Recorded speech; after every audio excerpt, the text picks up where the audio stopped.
Day on the CTV News at 5. The cleanup's underway after Lethbridge's flash flooding. Plus, what the city is doing to help residents forced from their homes by floodwaters. And why sheriffs had to clear a Lethbridge courtroom during a city man's first appearance.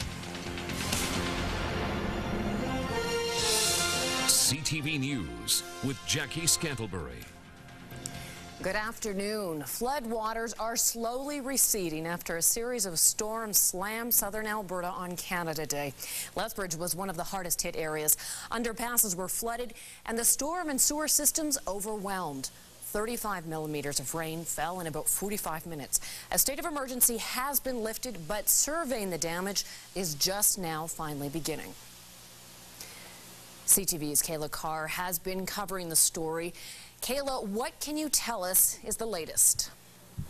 Well, as you mentioned there, the city is still surveying the damage. It's going to take a long time. Fortunately, though, those underpasses have cleared as well. Most of the large pools of water that had accumulated have cleared as well. Now, tons of residents have been affected by this. The city has received calls from about 60 homeowners whose basements have been flooded, and I had the chance to speak to a few of them today.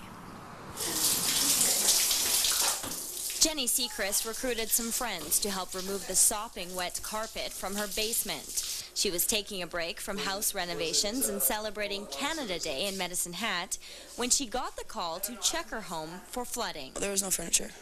We were just finished building it, so we hadn't even put the carpet all the way down yet. This was kind of the stuff that was wet. This furniture belongs to Lethbridge resident Audrey Dirkston. She, too, was out of town when the rain started. It happened very quickly. Within, 15 minutes, my daughter phoned me, and within 15 minutes we were home and the basement was full. SECRIST and Dirkston are not alone. So far, the city has received about 60 reports from homeowners that have had their properties damaged by the flooding. We're asking them to take photos or videos, keep records of anything they spend. We're suggesting they go ahead and do the repairs because we don't want them living in an unsafe situation.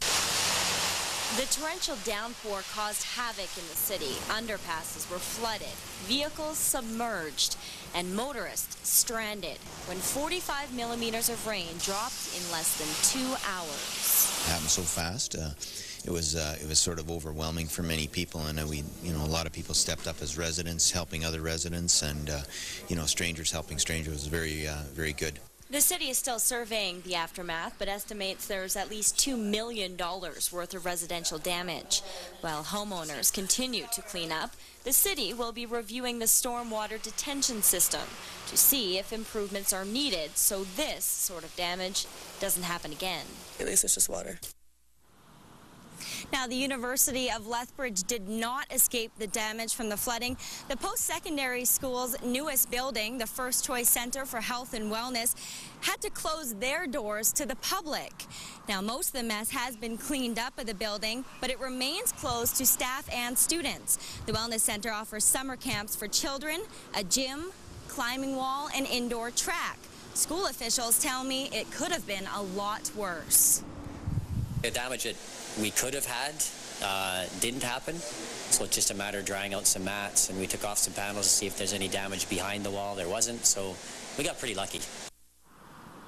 Now, Summer Camp Jackie will resume on Monday. Parts of the climbing wall will reopen tomorrow. Okay, thank you, KAELLA.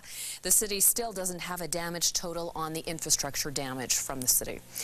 But city officials do say the local risk has passed after some sewage leaked into the Old Man River. The untreated sewage poured into the river during yesterday's storm. The concern now shifts to those downstream, especially in Medicine Hat. However, officials there say their water treatment plant is equipped to handle it.